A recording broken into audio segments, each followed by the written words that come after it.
Hey, this is Tracy with the Tracy's Keeping It Real show. Good afternoon, everyone. Thank you for joining Tracy's Keeping It Real. We have some wonderful guests in the studio this afternoon, and we're going to jump right in and we're going to introduce Julia Nelmark. And Julia is the president of the Midwest Minnesota Community Development Corporation. Julia's organization serves as the administrator for the First Generation Homebuyers Community Down Payment Assistance Fund, ensuring the program's smooth operation and accessibility. Welcome, Julia.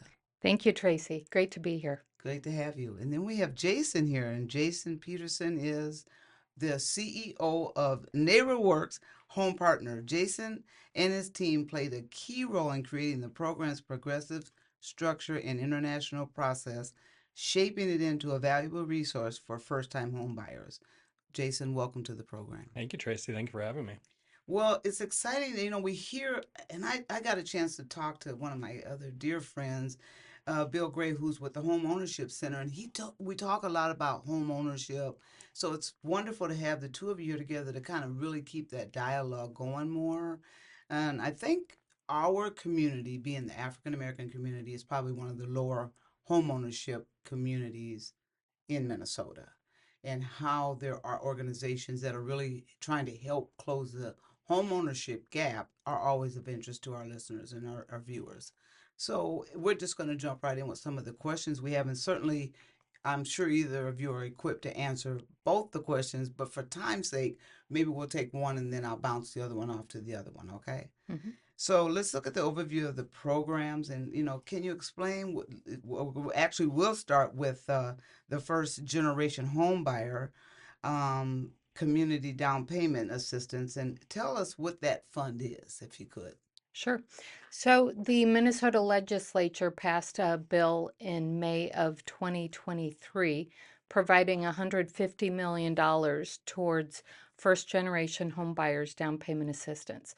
100 million of that came to the community-based first gen DPA program that we're administering. And it is intended to get funding out there to help people who have never owned a home into a home and then help build their family wealth. So the program provides 10% of the purchase price of a home, up to $32,000, and it is forgivable 20% per year over 5 years. So those who have never owned a home or their parents have never owned a home, or if they did, they lost it to foreclosure, Mm-hmm. would be eligible to access those funds. Okay. All right. And what is that forgivable period of the 5 years? Or how does that how what is there a lot of stipulations for it to become forgivable, or they just need to live in the home for that length of time? Once they are eligible and close on the loan, they just need to remain in the home as their primary residence. Okay. All right. Now that's a pretty good program, I'd Mhm. say. How did it come about? I mean, what was the whole cause in that whole program? Was nothing else out there like this that they needed to create that program, or what made that program come about? There was some research a few years ago that showed Minnesota being the fifth worst gap in the country in the black and white homeownership. And so this was put together by a broad community group to get at that. And the first generation home buyers was explored as a proxy to help address that gap. And so that group put together the legislation and worked for 2 years to get it passed. Jason, though, can give you more details on the trials to prove out that proxy.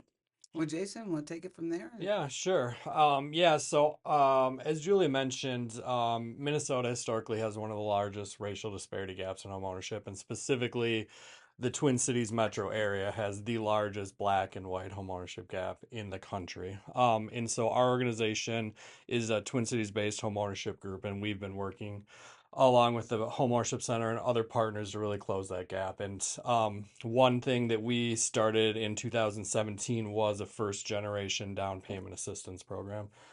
And the reason that we decided to look at a program like that is when you're using certain funding sources, it's very difficult to make credit decisions based on race or ethnicity outside of a special purpose credit program. And so we felt that looking at first generation home buyers was a good way to really try to close that gap.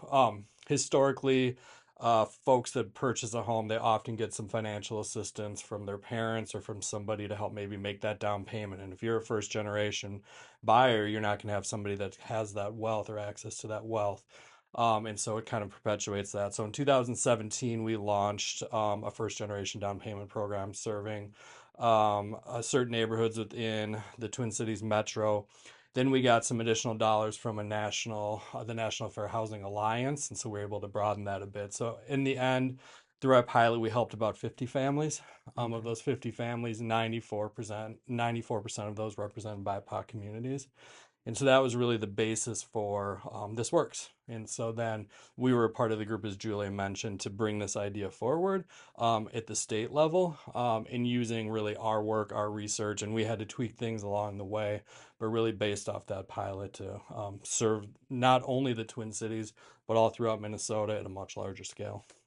Okay, so is there an income limit for the people that are then now eligible, even though you've, reached out broader and you got that percentage that you're still targeting, has that increased now that your income level is higher, or is it the same, or has it come down with your increase of people that you're reaching out to? It's virtually the same. So right now, just to give you specifics, so for the program, what you're looking at is who is the buyer, who's on the mortgage loan, and so it's not the entire family, which is different than some. It's not what's called household income. It's who's the borrower. So the borrower income limits is $124,200 for the 11 county metro area. So that's going to be who's on the loan. In Dodge or Olmsted County, it's 117,200, and everywhere else across the state, it's 1,100, 111,800. And so it's generally speaking, it's going to be it is still limited in AMI, but it's it allows folks to be able to purchase properties just given the purchase price these days are a little bit higher. Quite a bit higher. Yeah. It's Absolutely. cost prohibitive in a lot Yes. of cases for a lot of home buyers. So, Yes.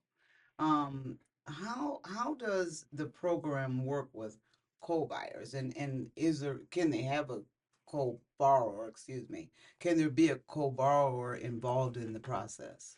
If they are on the loan, on the mortgage, Mhm. and occupying the home, they can be a co-buyer if they are a first-time home buyer, meaning they have not owned a home in the last 3 years. All buyers do not need to be first-generation home buyers, but they do need to be at least first-time home buyers. And that has been defined as just the last 3 years. Okay, explain that again so that we understand the difference between what you just said. hmm So, So at least one of the buyers and occupants of the home needs to be a first generation home buyer mhm, with the definition we discussed earlier. right? Any other co-borrower needs to also be a first time home buyer. Okay, so they both need to be. The first generation home buyer is one who Right. neither they nor their parents have Parents, owned a home. right. And the first time home buyer is that individual has not owned a home in the past 3 years. Right, okay. So it's a lighter stipulation, Mhm. but it's still something.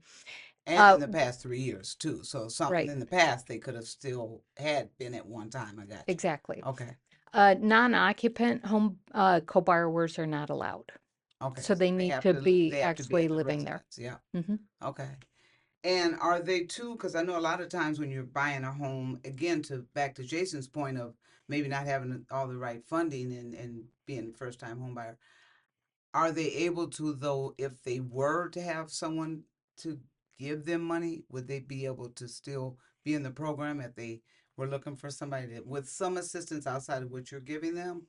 Or is that a taboo? Gifted money can be fine. There are a whole variety of analysis within the mortgage underwriting. We rely on the first mortgage underwriter, the first lender to certify the income, the qualified income. And we use that. We're not going through another qualifying process. So if they have a fixed rate mortgage that they're pre-approved for, we can use that income for our qualification purposes. Okay. And that can sometimes include gift money from friends or relatives. Oh, okay. All right.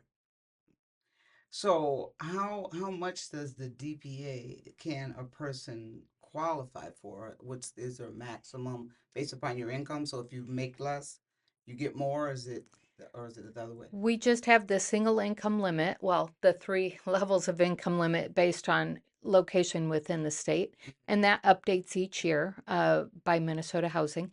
And so within that, if they're eligible, they can get 10% of the purchase price of the home with a cap at $32,000 per home.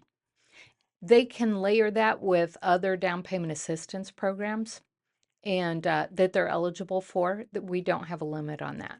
Oh, okay. So that might have answered the next question I had for you was more about what type of properties, though, I guess, can you purchase with the DPA? Is there, do you, are you, other than the obvious selling price, but what other, is there any other stipulations on it? If it has to be so many bedrooms based upon the amount of people or? Nope, 1 to 2 unit homes are Okay. eligible. Okay.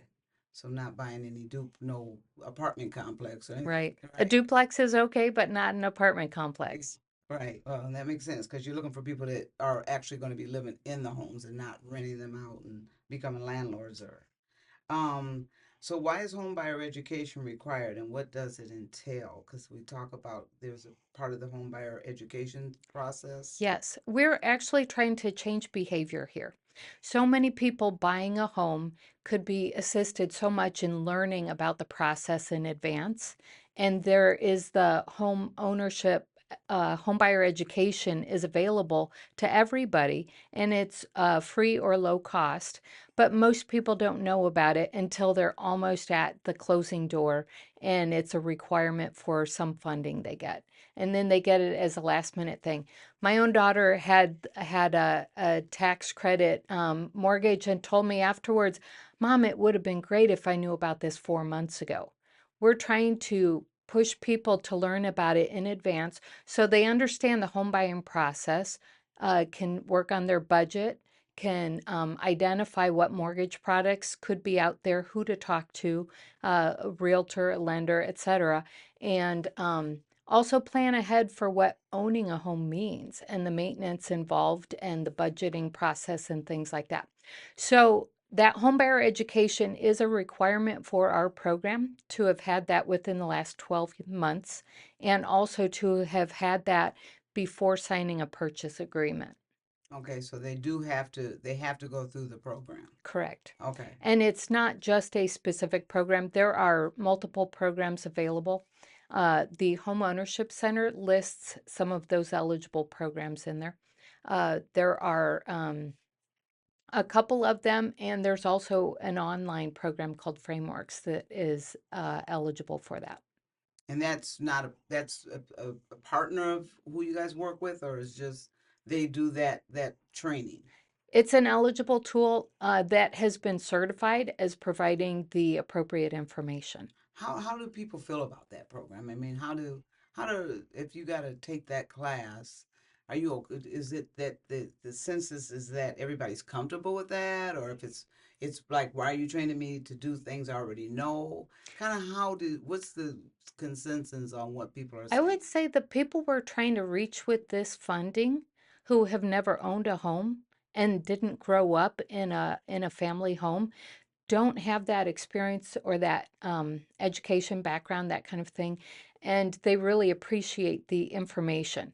It may not be comfortable learning and going through the process, but we've seen a lot of our customers who have really appreciated knowing that, learning those tools. Jason, do you want to add? Yeah, I would say, in addition to that, so the Minnesota Homeownership Center has a network of providers across the state. And so they provide the homebuyer education workshops in a number of different languages, in a number of different settings, a number of different cultural specific organizations. And so there are a number of ways for folks to get this education. In addition to that, as Julie mentioned, there is an online tool as well.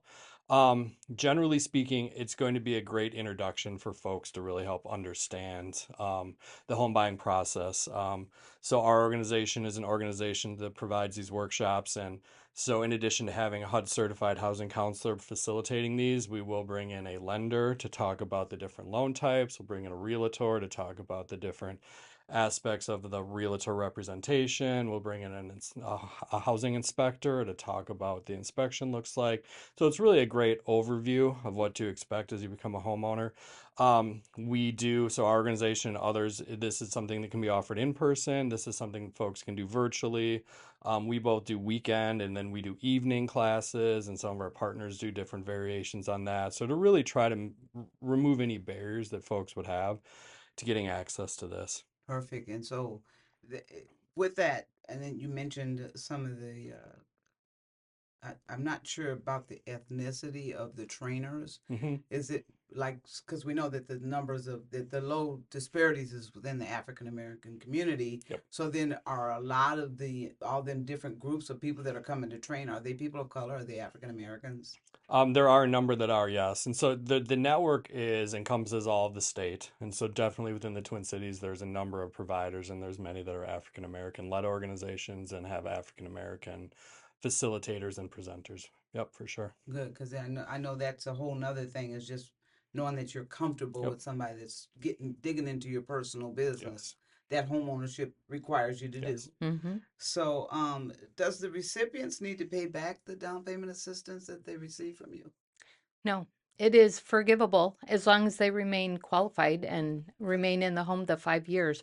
It is forgiven 20% each of the 5 years. Okay. If they refinance into a non-eligible mortgage or sell their home before the end of the 5 years, then they would need to pay back the remainder, Of but the not the years. prior years that they've already received forgiveness on. Okay, got it. So it kind of drops off up to the 5 years and it's completely forgiven. Right. Okay. So if they wanted to move around, they can still move around without the big penalty, Mm-hmm. which is good. Yep.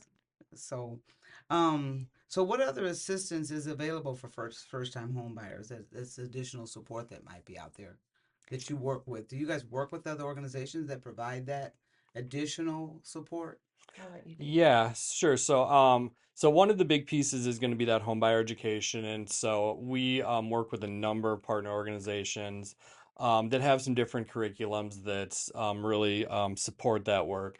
In addition to that, a number of those same providers do one-on-one assistance as well, and so meeting with an individual one-on-one. So if you're in a homebuyer education workshop, you're getting great information. You are able to go through examples. You're able to talk a bit about your specific situation, but it's not individually tailored.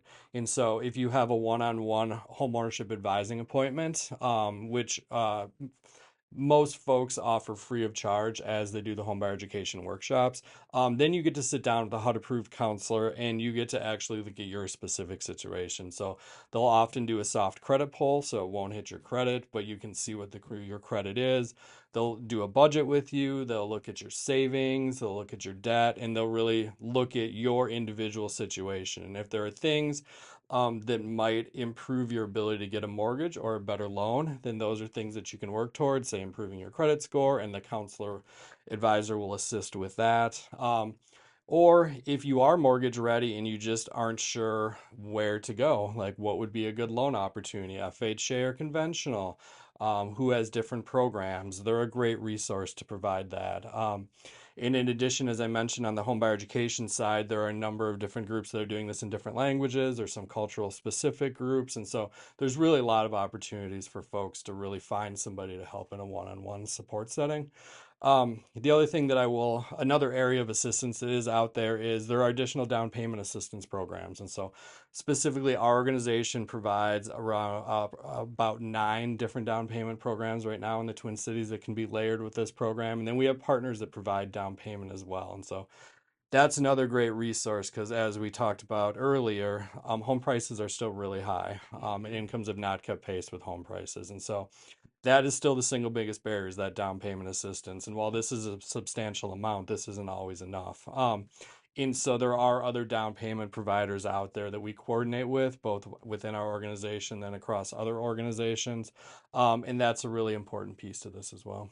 So some of them other partners that have, because if are you always only looking for at the price of, or the price, the income of the one person, or like if there's a couple, Yep. do you, if they put their income together, they're going to probably over exceed yours, but if there's another partner that comes with you, would they then be able to put theirs so that it kind of raises the bar a little bit? Because I can only imagine there's got to be a shortage in homes at $120,000. There's a shortage of homes at an affordable price point. Yeah. Yeah, that's So being able to look at something more, a little bit more expensive, if you, is there an opportunity for that? Well, first, the home price doesn't need to be capped at that 124,000. That's the income Okay. cap. And so, homes are typically two and a half, 3 times the income Hmm. for the family, for the household. And so they could afford something more than that, Yeah. Be more up in the 360 range, somewhere around in there. depending on their costs and situation. Hmm. But be that as it may, we are looking to work with those other partners, the realtors, the first mortgage lenders, to determine what the person is eligible for. And then we can overlay our DPA with the first mortgage if it's an eligible product. Okay. All right. Well, Yeah, and I would say the average home price that we see for our down payment is right around 300,000. And so, it's going to depend on somebody's income. A challenge with down payments right now is a lot of different down payment programs have different requirements, and understandably, it can be very confusing. And so, our organization, Julie's organization, organizations like ours are really trying to streamline that. But in the absence of streamlining, that's one of the benefits that we can add is to answer your specific question earlier. There are some so if you have one borrower and you're going to have another borrower come in, they're going to have more income, so they're going to be able to they're going to have a larger first mortgage, but that might then disqualify them from an income standpoint. And then we have some of our programs that aren't just the borrower, but you have to take the whole household, even if they're on the loan or not. And because there's some federal requirements around that. And so it can just be really confusing. And so the short answer is yes, it's possible, but the best way is to really call an organization that does this work to really talk through, or talk to a home ownership advisor. Say, hey, this is my situation. What would be a good way for this to work? What would maximize our ability to purchase, and still be able to access the programs? okay. And so that kind of segues into my next question about the home buyer's advisor. So how can a home buyer advisor help with the home buying process and utilizing programs like this that you're talking about? Yeah, so we're really blessed to have the Minnesota Homeownership Center in the state of Minnesota. Most states don't have an organization such as that, and they provide not only a lot of training and expertise, but then they have their whole network of groups that are providing this. And so the Homeownership Center has a great website that has a lot of information on the different advisors and their locations and the language skills and all the other pieces that are important. And again, that's the piece where then you can connect with an advisor. Most of this is offered free of charge. And it's really your opportunity confidentially to ask any questions that you might have. And so this might be, hey, I had a bankruptcy 4 years ago. Does this knock me out? Or like, how does that impact me? Or, hey, this is my current budget. And so we have advisors on staff. And when our advisors meet with folks, there are times in which renting might be a better option for a while than home ownership, just given somebody's financial situation. So it's really sitting down to help folks figure out, is this right for you right now? And then what can you afford? What can you responsibly and reasonably afford? And so that's another important piece to this. And then, as I mentioned, just to reiterate, they often know a lot about the down payment programs that are offered. And so there are down payment programs coming from nonprofits. There are down payment programs coming from banks. There are down payment programs coming from cities and counties. And again, it can be really confusing. And so home ownership advisors have a wealth of knowledge around here's what's out here if you're looking to buy, say, in the city of Minneapolis, this program might be here, or in Brooklyn Center. And so it's really a great resource to tap into. And we work with, there's no kind of duration for how long we would work with somebody from an advising standpoint.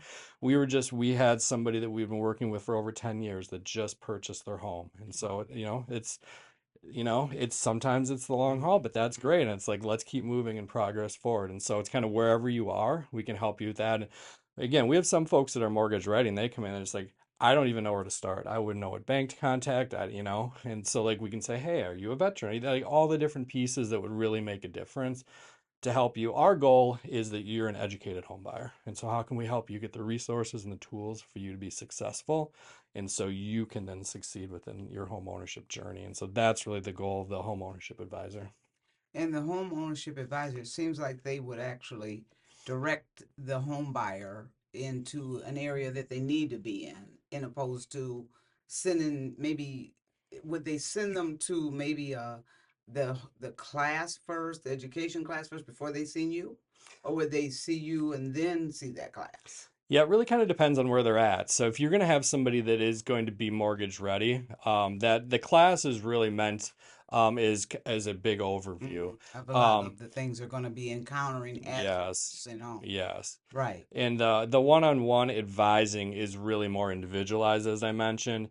The thing to note about the class is for pretty much any down payment program, you have to take the class within 12 months of buying the property. And so if you are an individual who might not be able to buy for 4 or 5 years, now might not be the time to take the class because you're likely going to have to retake the class. Well, it's good curriculum, but it's better to sit down with an advisor. So the homeownership advisor really can answer the questions around, say, what is a realtor? What is a lender? But that's not so much the intention of it. It's really the intention is to help you get mortgage ready.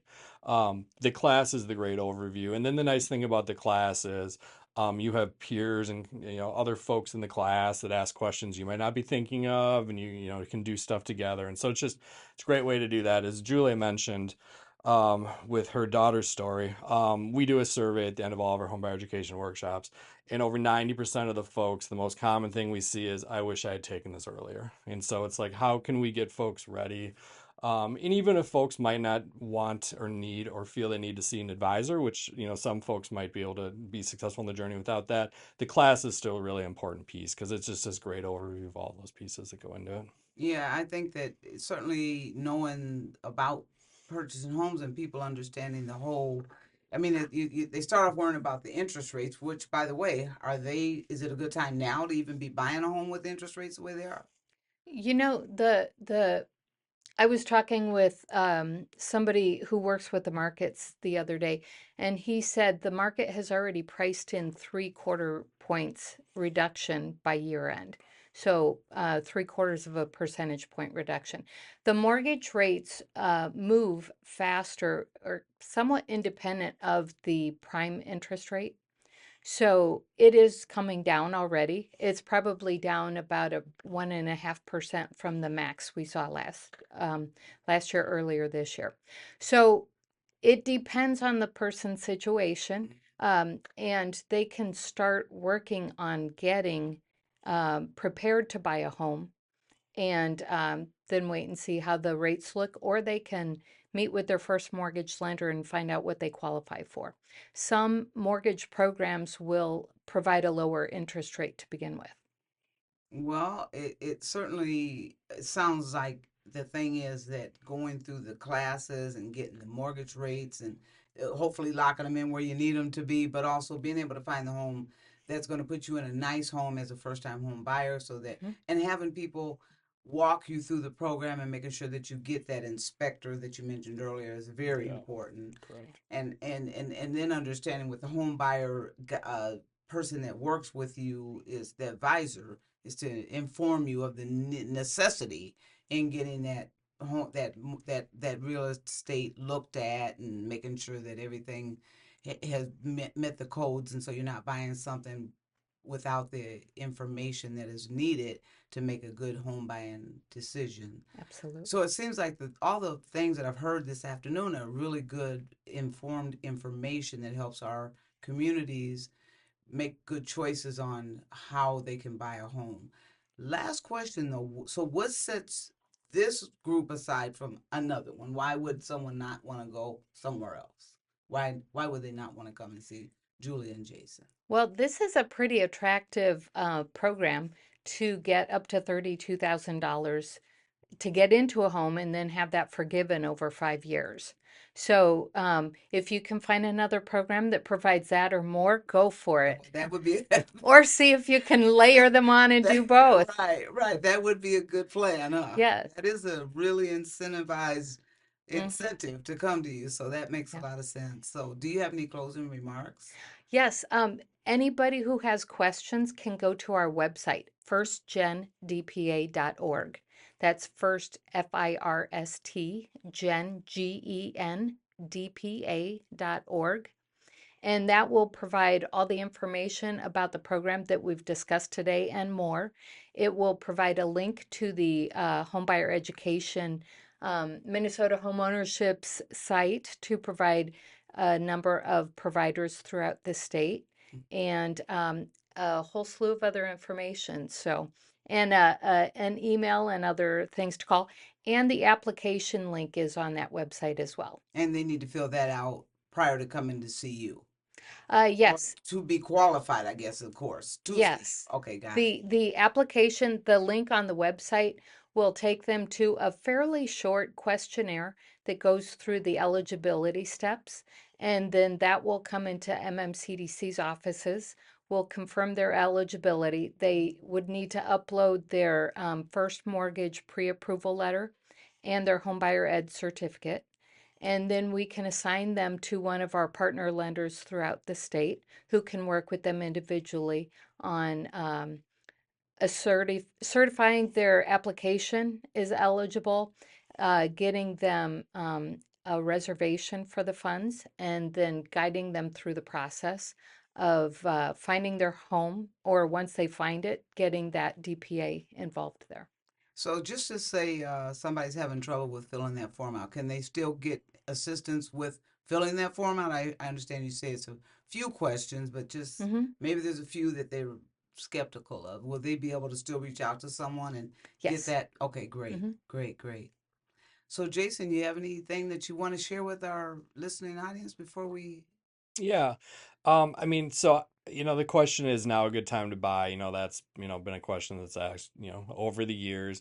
Interest rates are a little higher now than they have been. But really, it's a good time. It's all individual. And if now is a good time to buy for your current situation, then now is a good time to buy. I will say this is a unique opportunity, this down payment assistance. That being said, it shouldn't drive you to go look to purchase a house, but there are a lot of folks out there. Down payment is still the single largest barrier. And so there are a lot of folks out there that home ownership is the right decision for them. And they may not know that they can buy. They might not think they're not eligible, or they can't get a first mortgage. And they very well might be wrong. And so this is a unique opportunity for folks that are in a position to purchase right now. And so I would go back to, now is a great time to sign up for homebuyer education class, talk with a home ownership advisor, and see if you can utilize this unique opportunity, because it really is a great program. It sounds like it is. Is there any time frame on this program? Is it like good for a year, good for 2 years, and we're going to go look for a different program, or how does that work?